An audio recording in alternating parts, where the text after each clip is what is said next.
Tonight on The Fifth Estate, they come packed with promises.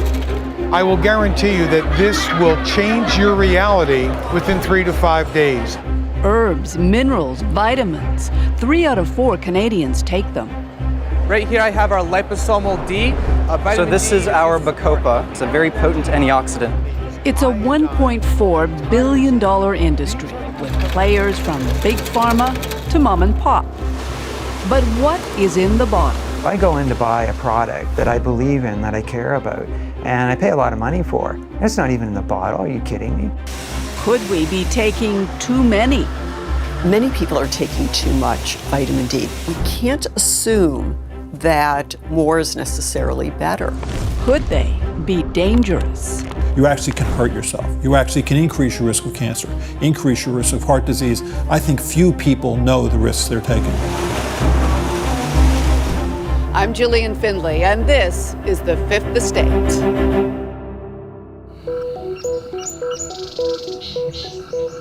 In the fields outside Guelph, Ontario, Stephen Newmaster is on a quest.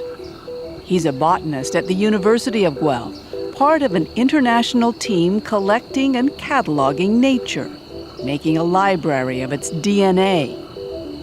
For Newmaster, it's a labor of love. He believes in the power of nature to heal. I buy and use natural health products. I believe in them. I've used them all my life. I've used them with my family. We have that anecdotal evidence that you have some ailment and you take whatever the remedy is and it's dealt with. So it's an irony that his study would shake the industry that makes those products. In 2012, Newmaster and his team randomly selected 44 herbal supplements sold in Canada and the United States and started comparing what was in the bottle to the DNA in their databank. We looked at the results and I was fairly astounded. It's like, wow. 60% of the products contained ingredients not listed on their labels. Even more astonishingly, 1 in 3 proved to be outright fakes. What really surprised me most were complete substitutions. That's where there's a product on the label and the only DNA we found is for some filler, like alfalfa. So they were advertising it as being a particular product and there was none of that product? And it product? wasn't even in the label. And as a consumer, if I put my consumer hat on, that pissed me off. Because I go in to buy a product that I believe in, that I care about, and I pay a lot of money for. And it's not even in the bottle. Are you kidding me? At around the same time in Long Island, New York, another case was coming to light. And this time, the contamination would hurt people. It started with a woman who decided she wanted to get into the vitamin business. I started in my kitchen, making them by hand back in the 80s. I would order the ingredients, I would order the capsules, and with a plate of 100 capsules, I would weigh it out and fill them up. And you have a bottle of 100 capsules of any particular vitamin you wanted. Do you have background in pharmacology or medicine or any expertise in this area? I did some college, but most of my time was spent in the medical libraries at Stony Brook. So you sort of were self-taught then, were you? Self-taught, correct, yes. Candace Tripp called her company Purity First. The vitamin formulations were developed by her ex-husband, a chiropractor. And what was his academic background or expertise in this area? He was a chemist. He was a chemist in college, and then he went on to chiropractic school. From modest beginnings, she grew the company into a $500,000-a-year enterprise, selling Purity First on the internet, in retail stores, and through local alternative healthcare providers. Purity First is a great name, and I said, gee, how can you go wrong? It's what you would imagine that you would want in every single vitamin, that it's absolutely pure. Vinnie Grosso was an early Purity First customer. The vitamins became part of his daily pursuit of better health. I'm running every day, I'm feeling great up until the October, November, December timeframe of 2012, where I had some very unusual symptoms. Unexplained back pain soon became debilitating. He then started hearing from other Purity First customers who told him of their own problems. I'm hearing stories. My daughter is an honor student. She's on the swim team, but she's been thrown out of school for being overly aggressive. I'm talking to a woman who had lost her position in a choir because her voice had changed. I'm talking to another woman who said, I've got these incredible bleeding scales on my head and I can't go to work. What they all had in common were the Purity First B50 vitamins they were taking. Testing would reveal the vitamins were contaminated with anabolic steroids. By then, customers had started hiring lawyers. Chris Marr was one of them. And the stories, as horrific as they were, started making sense. Hair growth on a young lady who was one of our clients, basically developing mustache, beard. There's something called clitoromegaly, horrible. It's something I was not familiar with, but it's actually the female sexual organs taking on a male configuration. For the men who ingested these things, they develop what's called gynecomastia. You end up with male breasts. How the steroids got into the bottles didn't turn out to be much of a mystery. Purity First had outsourced production to a manufacturing company that used to be based here. Mira Health Products, it turned out, made more than just vitamins. It was Candace Tripp's current husband, Joe Queller, who confirmed it with Mira's owner. I called Mike and said pretty much what could have happened. And, you know, he was making the male enhancement pills. And he said, Joe, he said, if they found any type of steroids in there, the only thing I could possibly think is maybe the mixer was not cleaned enough. Some vitamins manufactured here on Long Island are triggering. The FDA recently issued a recall after steroids were found. Mira, it was revealed, had a history of manufacturing violations. The U.S. Food and Drug Administration would eventually shut the company down. We're in Farmingdale in front of Mira Health Products. As for Purity First, the FDA demanded the vitamins be recalled, but that would take nearly 6 months. What it all revealed was how little oversight there is of an industry that affects so many. I was very concerned, and then I realized that this whole industry needs change. And how much danger we're all in, not just from Purity First likely, but from others that can put anything into these little bottles and put a seal and a label on it. When we come back, when it comes to supplements, how much is too much? Can they actually cause harm? You actually can hurt yourself. You actually can increase your risk of cancer, increase your risk of heart disease. I think few people know the risks they're taking.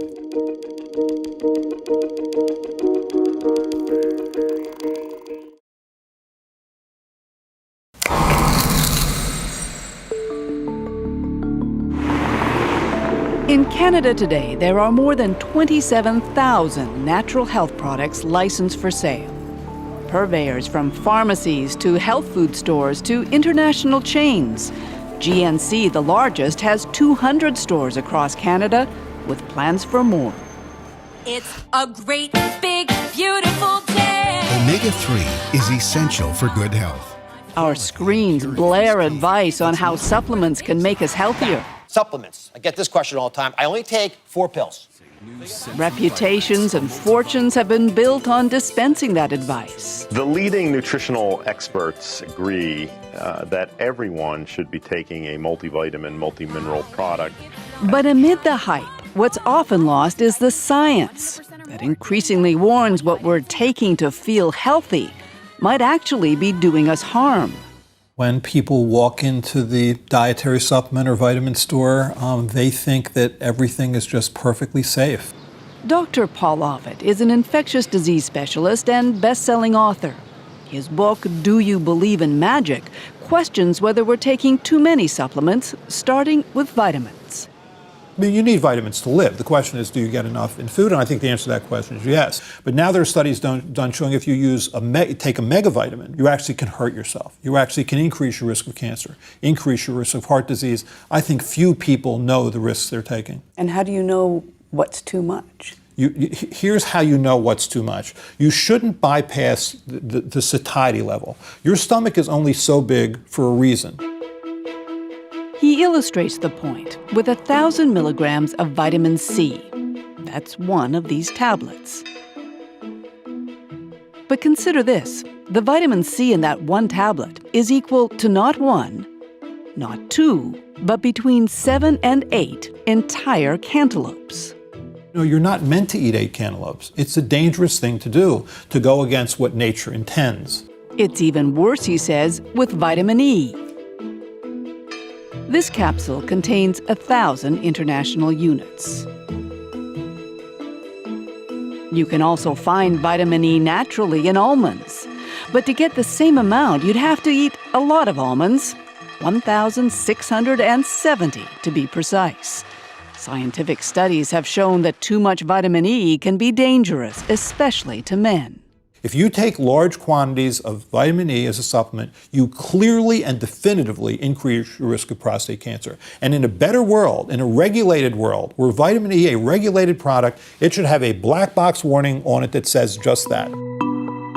Vitamins E and C are antioxidants. For years, we've been drawn to them because antioxidants are the mortal enemy of free radicals, cells linked to cancer and other diseases.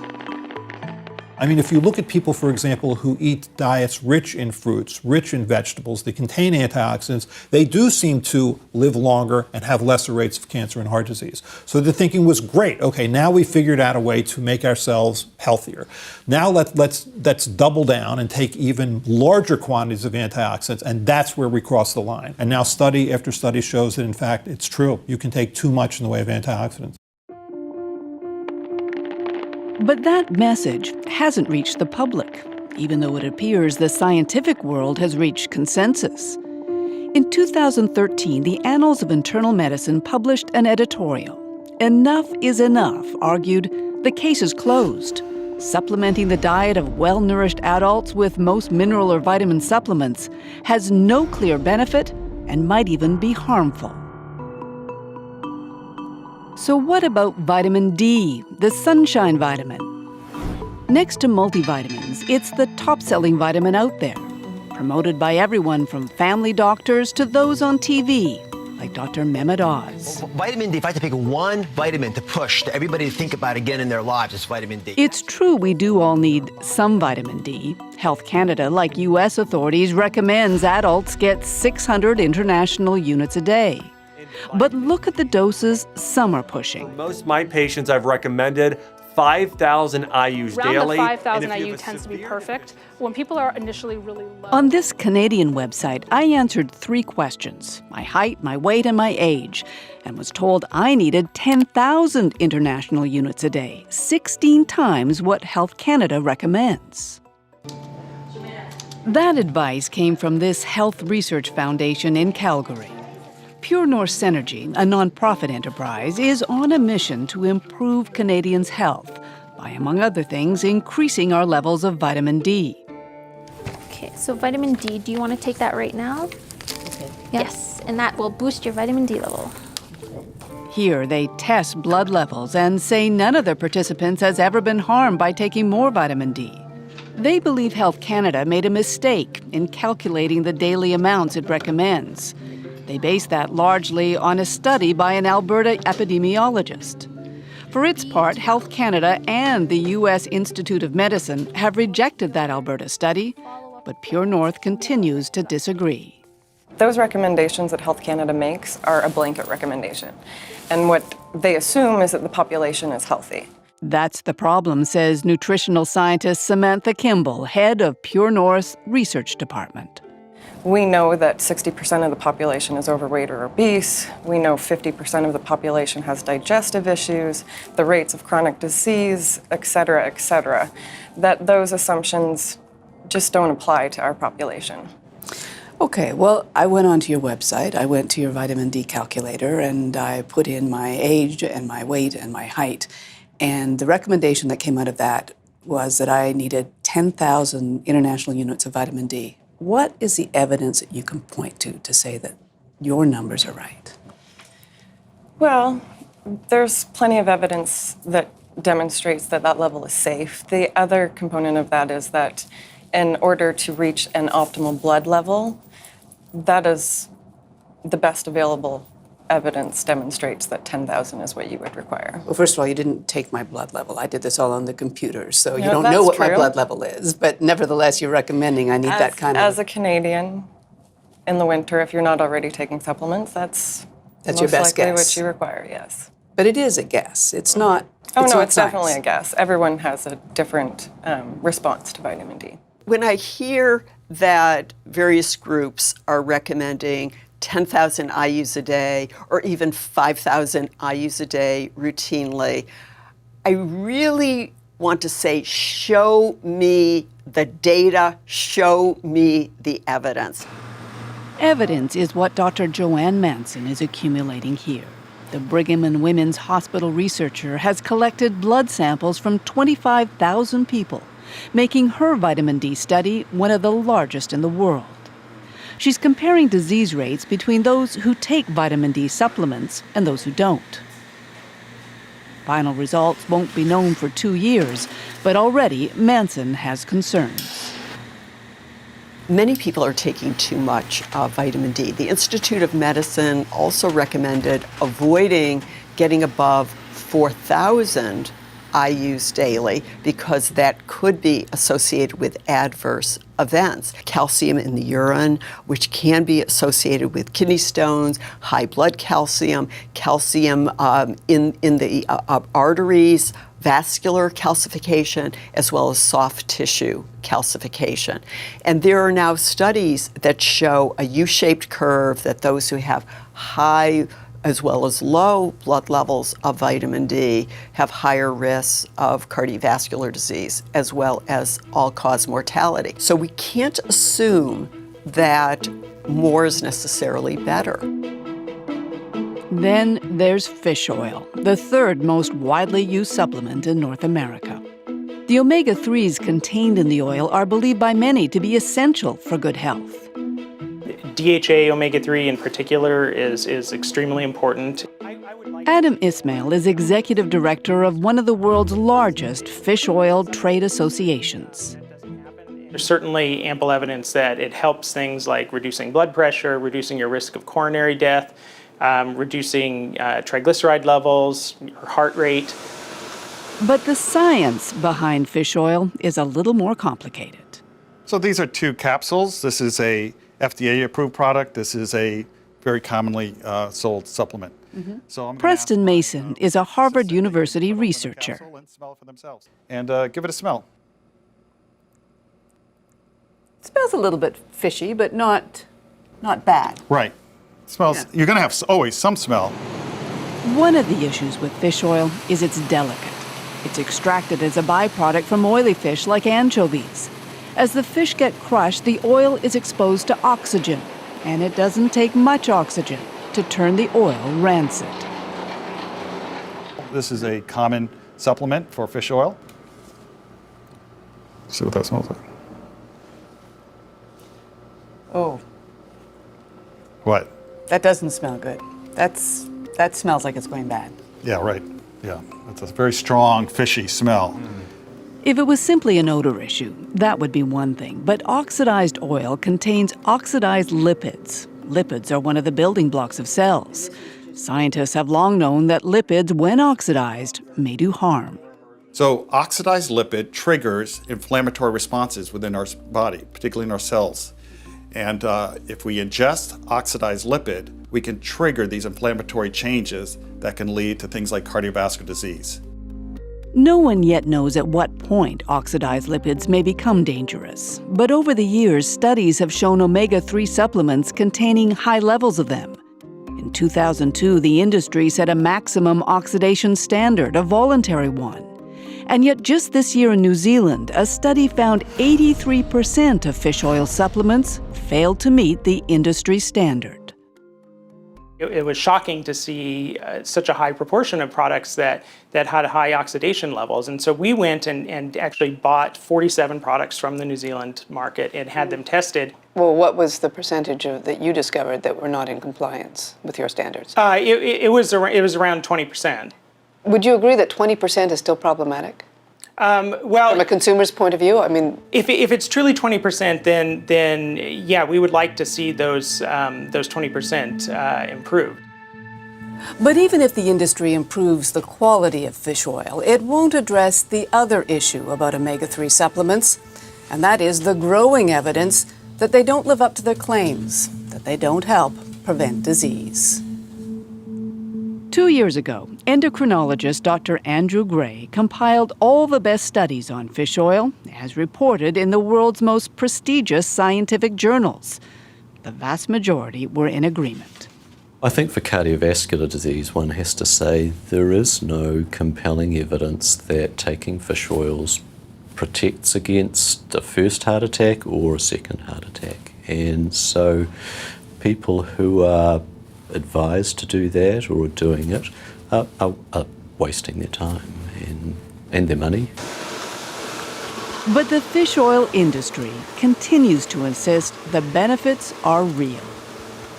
We asked the Industry Association to send us their best evidence, which strangely turned out to include some of the same studies Gray had cited, and didn't seem to help the case that Adam Ismail was trying to make. This one says it doesn't appear to reduce sudden cardiac death. The next one, insufficient evidence. JAMA 2012, overall omega-3 supplementation was not associated with a lower risk of all-cause mortality. Another journal, 2012, the evidence is not clear-cut and any benefits are almost certainly not as great as previously believed. So that doesn't seem to be suggesting there's an overwhelming amount of evidence. Yeah, well, I think what you're looking at are the abstracts. And I brought the studies with me so I can show you the actual data from inside the full papers. But the conclusions are the conclusions. Well, but again, those papers are looking at very large areas of cardiovascular disease, and you know, I think it's hard to argue that omega-3s aren't important for how your heart functions. It might be true if you get the omega-3s from eating actual fish. The problem is science has yet to prove the same is true for supplements. We would think that something that's natural, that's essential to normal cell function and body function would have clinical benefits. It just has to be proven. There's a lot of important and noise or promotion, but we still need the strong clinical trials to validate those hypotheses. So in the absence of scientific evidence for so many supplements, why are regulators so eager to approve them? When we come back. This says to us that they know that the products are of low quality.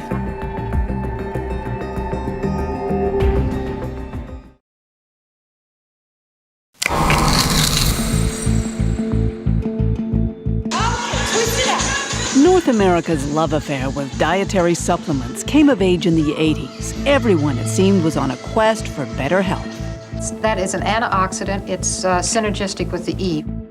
Fed up with a traditional medical system that too often seemed cold and impersonal, people were embracing alternatives. Science was out, nature was in, and an industry was poised to take advantage. Back then in Canada, most natural health products were regulated as food. There was no requirement for testing, no need for manufacturers to prove their products safe or effective before putting them on the market. But some people got sick, and that put pressure on government to do something. It would lead to a battle, manufacturers and believers against scientists and regulators, those with the responsibility to protect public health.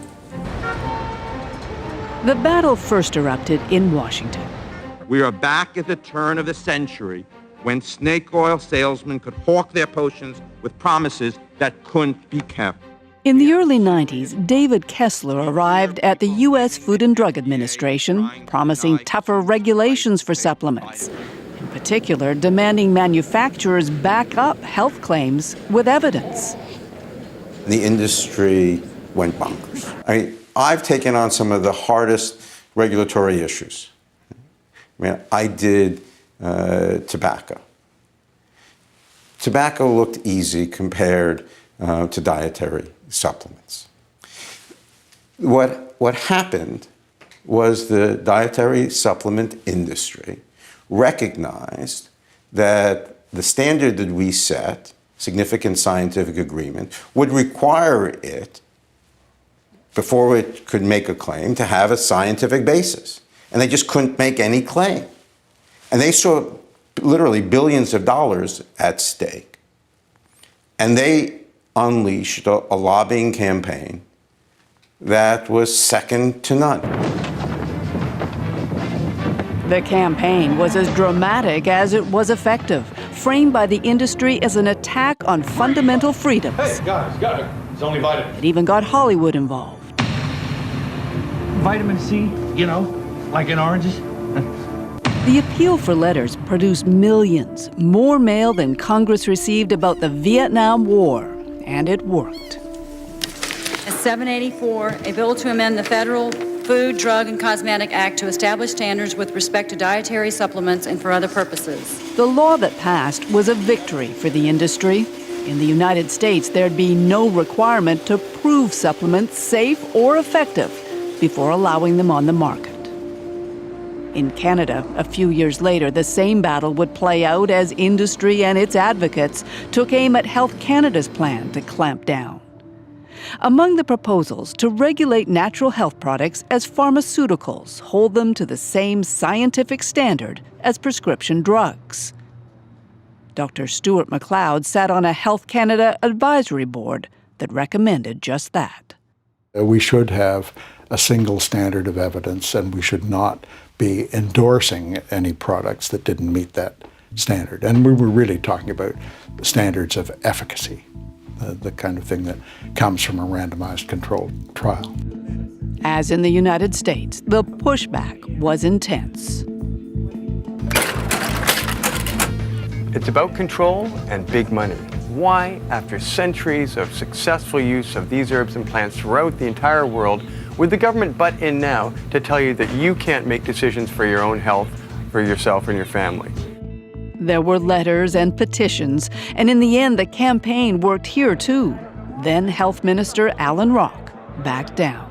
We must respect and allow room for Canadians' freedom of choice when it comes to natural health products. The government should not be in the business of micromanaging people's lives. But unlike in the US, in Canada, there would be some rules. If Canadian manufacturers wanted to make health claims, they'd have to provide some evidence the claims were true. They also committed to following good manufacturing practices. It was a deal the industry still holds up as a reassurance for consumers. Health Canada has provided us with one of the strongest regulatory frameworks in the world. Helen Long heads the Canadian Health Food Association. Before a product even goes to sale, you must provide proof that your product works, that it has quality ingredients, that it's effective, that it does what it says it will do on the bottle. But what constitutes proof? In 2001, Wayne Friesen of Winnipeg got into the supplement-making business. Today, his company, Innotech, markets 16 products. His biggest seller, a vitamin powder called CardioFlex. Basically, it's an amino acid formula. You're elevating your essential amino acids like lysine. You're elevating that from whatever you're eating in your daily routine with your diet. Okay, so that's not going to work very good unless you have adequate levels of vitamin C. So we have 3 kinds of vitamin C. So who formulated this? Well, we worked with a chiropractor, and we challenged the formula. Do we want this in it? Do we want that in it? How are we? Is it going to taste good? What expertise does a chiropractor have when it comes to cardio health? Well, there's a lot of chiropractors that believe in the Linus Pauling theory for the nutrients that are missing out of the Western diet. Linus Pauling was once a giant in the world of science, a double Nobel Prize winner in chemistry and peace, who became even more famous for his theories about high doses of vitamin C, which he claimed could cure everything from the common cold to cancer. He was a scientific hero who was making that statement, and that changed things. A hero Dr. Paul Offit has famously called arguably the world's greatest quack. I think when he made those statements in the late 60s and early 1970s, megavitamins, taking vitamins vastly in excess of the recommended daily ounce, became something people thought was a good idea. And was there science at the time that suggested that he was right? There was not a shred of science to suggest that he was right. In fact, some of the early studies that were done in the early 1970s showed that quite the opposite. Over the decades, study after study refuted Pauling's theories. And yet 40 years later, it's still hard to disabuse the believers. Wayne Friesen sells a product based on Pauling's ideas, all approved by Health Canada.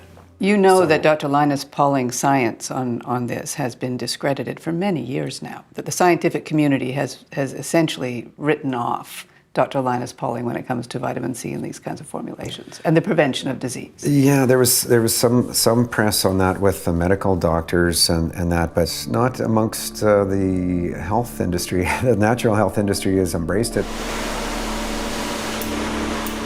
In the early days of regulation, Health Canada seemed to be proceeding cautiously, rejecting more applications than they approved. But that created a backlog, and it wasn't long before the government was under political pressure from an industry anxious to get the system moving again. In 2012, Health Canada went on a cross-country tour to hear from the industry directly. So this was a PowerPoint presentation given by Health Canada. Michael Cruz of the watchdog group Bad Science Watch attended some of the sessions and kept the handouts. Health Canada was promising a new approach, but the slides reveal problems Health Canada was aware of. For example, 40% of complaints received were about natural health products. 40% of those were about quality. They say contamination, they say purposeful adulteration. Yeah, those are all certainly things that we brought up as well, and supported by loads of evidence. This says to us that they know that the products are of low quality that are getting to market. And yet the solution seemed to be to trust the industry even more. According to this slide, it was up to the license holder, not Health Canada, to ensure quality. For many claims, Health Canada would accept what it acknowledged was weak evidence. It was all part of its effort to make the approval process quicker and clearer. Cruz couldn't believe what he was hearing. One of the outcomes of that was that you could get approval in as little as 10 days for your product. Now I thought, 10 days?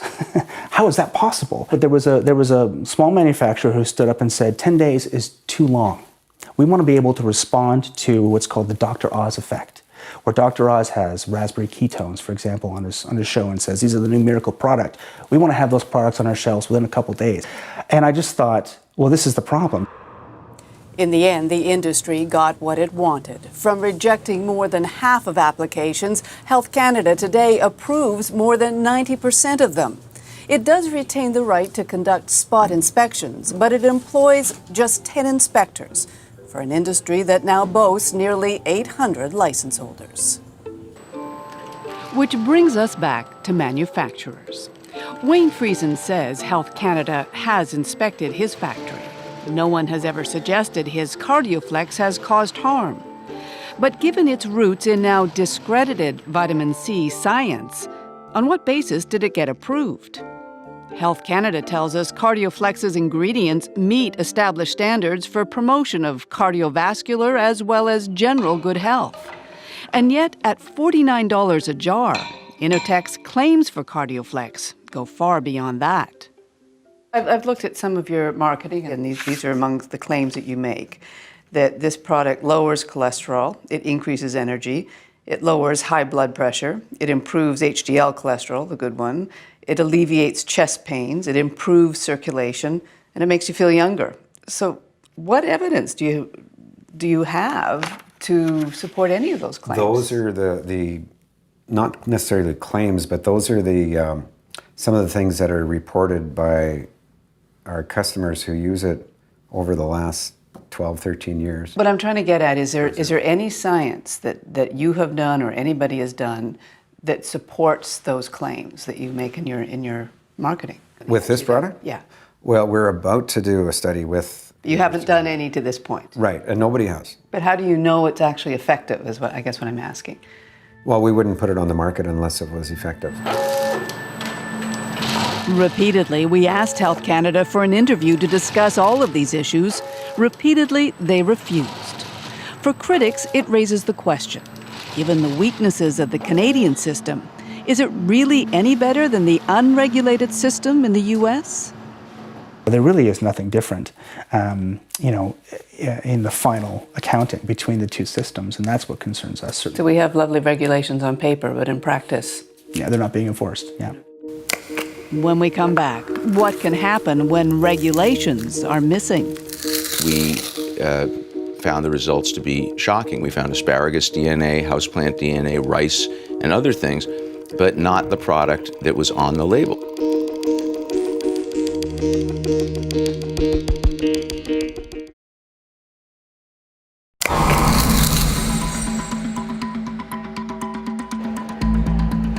Right here I have our liposomal D.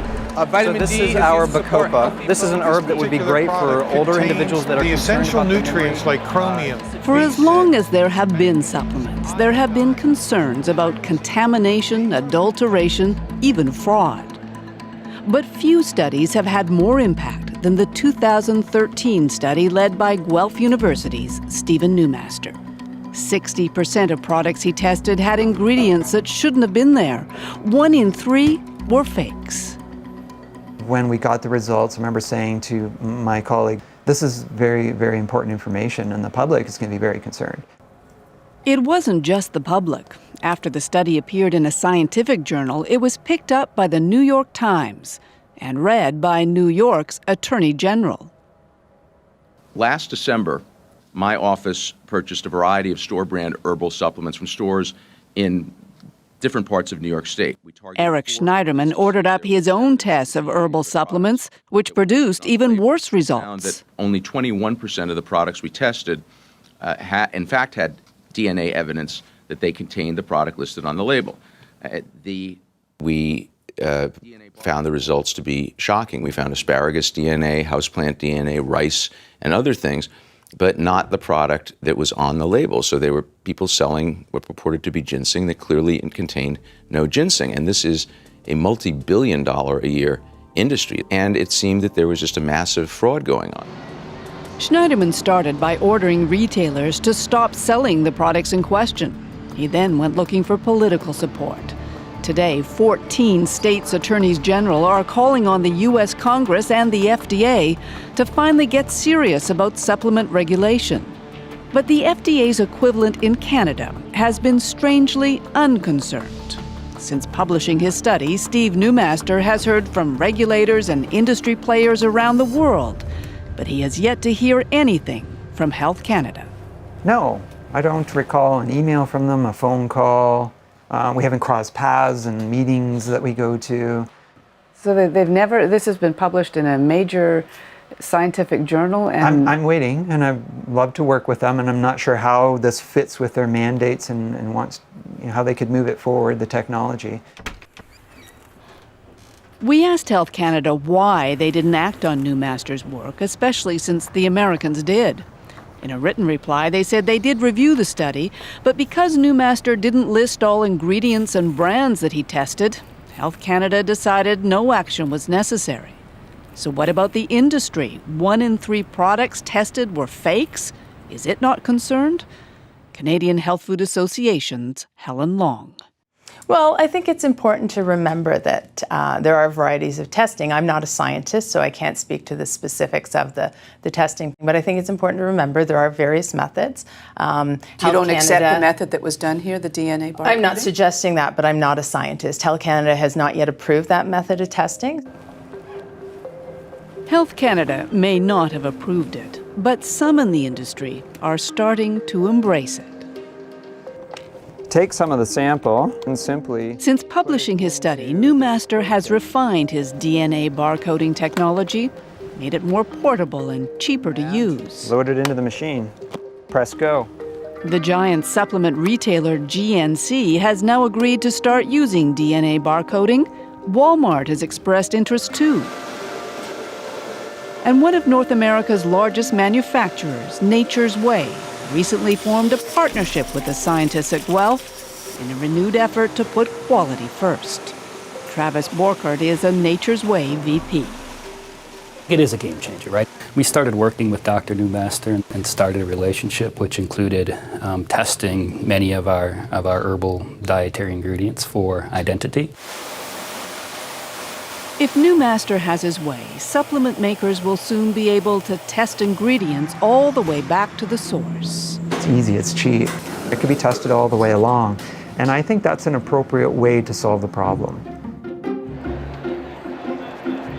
But that still leaves the question of what, if any, of this stuff actually works. We're using the herb combined with a standardized extract supplement that contains perna. In the absence of science, in the absence of meaningful regulation, what is a consumer supposed to believe? The problem may all be encapsulated in this. Every natural health product approved for sale in Canada is given a number. It's right there in the small print. It's Health Canada's assurance the product is both safe and effective. But critics say it's meaningless. I think the government is misleading the public in suggesting that they have validated the efficacy and quality of natural health products. People are spending millions of dollars on these products every year, and most of them have no evidence of efficacy. So they're being duped by a manufacturing lobby that really is focused on profit and not on the person's health. And yet people buy, and still they believe. Perhaps there are some things that science will never change. We love the notion of a magic pill. We do. It's something that makes it all better. It's just too seductive.